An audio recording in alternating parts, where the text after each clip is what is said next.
आप देख रहे हैं न्यूज वन नेशन। नमस्कार, न्यूज वन नेशन देख रहे हैं आप। और इस वक्त हम मौजूद हैं गंगहर पंचायत में। गंगहर पंचायत में एक ऐसे व्यक्ति हमारे बगल में बैठे हुए हैं जो कि इस गंगहर पंचायत में पुराने मुखिया के तौर पे रह चुके हैं। और इनके बारे में और भी आपको बता दें कि ये एक अच्छे और उच्च स्तर के एक व्यापारी भी जाने जाते हैं।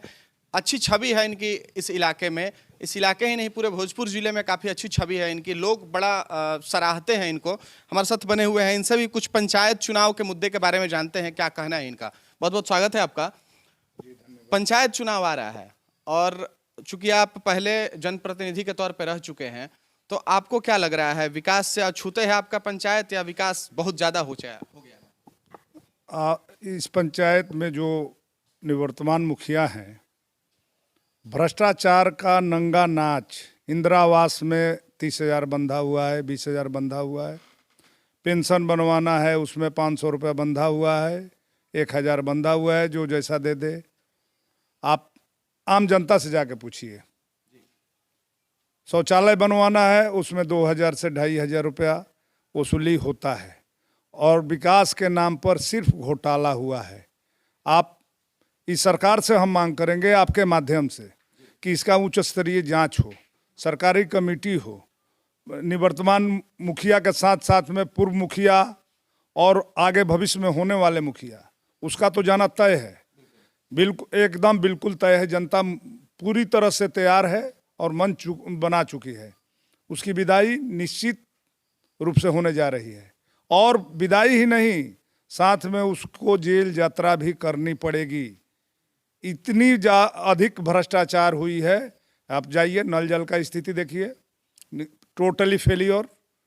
सड़क के ऊपर से थोड़ी सी मोटी 1 इंची आधा इंची का परत दे करके उसमें मोटी घोटाला। सोलिंग के नाम पर, पुराने सोलिंग के नाम पर घोटाला। पंचायत भवन में काम के नाम पर, मिट्टी भराई के नाम पर, हर जगह हर क्षेत्र में पोखरा बना हुआ है, तालाब बना हुआ है। हर चाहे जो भी कोई काम हुआ है, आप उसमें जाके देखिए और जांच कीजिए। और अधिकारी लोग से भी हम आग्रह करेंगे और यहाँ के ग्रामीण जनता से भी आग्रह करेंगे कि इस पर ध्यान देने की ज़रूरत है। और आपकी पैसा, आपके हक को कोई लूटपाट मचा करके दारू शराब और अपने निजी स्वार्थ में खर्च करा है, उसका जवाब देना सुनिश्चित करे। और सरकार की भी जिम्मेवारी बनती है कि मॉनिटरिंग करे अपने कि जो निधि दिए हैं सही जगह पर खर्च हुआ है कि नहीं। पंचायत चुनाव से आपका रुझान क्यों हट गया? फिर से आप चुनाव नहीं लड़ रहे हैं, पहले ही थे, पहले रह के छोड़ चुके हैं, तो क्यों रुझान? चूँकि देखिए, मेरा पंचायत का चुनाव रिजर्वेशन में है। अति पिछड़ा का ईबीसी वर्ग के अभ्यर्थी के लिए रिजर्व है, इसलिए मैं चुनाव में नहीं लड़ रहा हूं। कोई दूसरा लड़ रहा है, जो मुझे अच्छा लग रहा है उसका मैं सपोर्ट कर रहा हूं। क्या अगर जनरल हो जाता तो आप फिर से चुनाव लड़ते? बिल्कुल, मैं जनता के बीच में रहा हूं और जनता के बीच में हमेशा रहने का, मैं जब तक जीऊँगा तब तक जनता के बीच में रहने का, सेवा करने का, इससे बढ़िया मेरे पास ना कोई जरिया है और ना कोई माध्यम है। आखिर कौन सा चेहरा आप लोगों ने चुना, किसको सपोर्ट करें? हम लोग पूरी तरह से मन बना चुके हैं। सपन ठाकुर है हमारे प्रत्याशी, हम सबका प्रत्याशी सपन ठाकुर।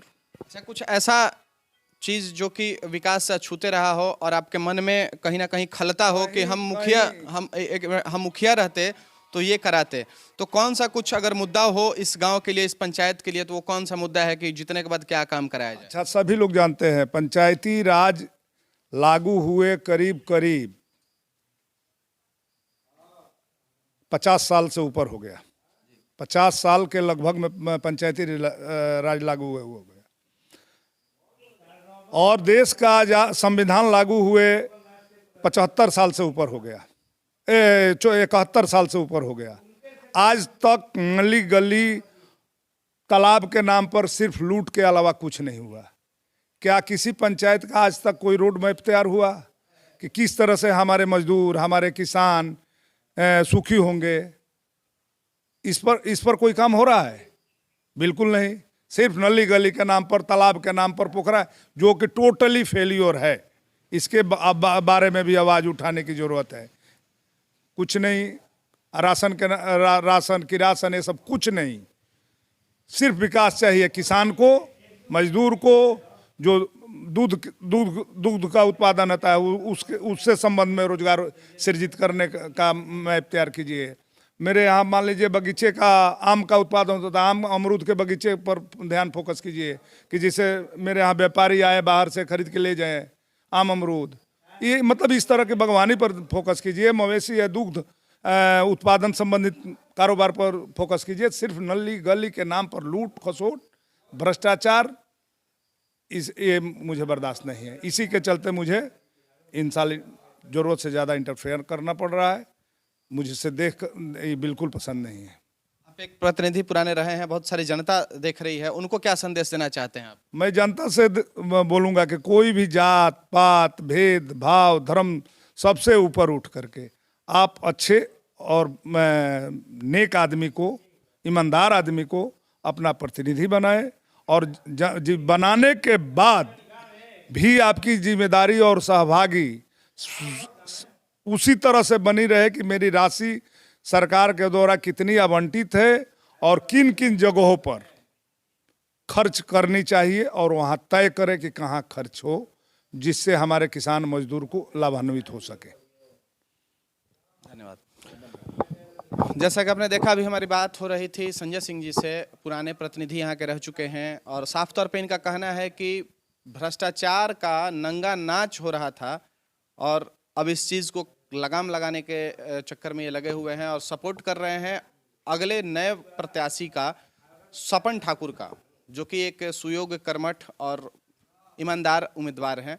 तो अब की बार उनको ये लोग सपोर्ट करके इस पंचायत से मुखिया बनाने जा रहे हैं और एजेंडा के नाम पे, जैसे कि इन्होंने कहा कि एजेंडा के नाम पे विकास और रोजगार पे फोकस करना चाहिए, ना ही कि लूट खसोट और बिल बनाने के चक्कर में रहना चाहिए।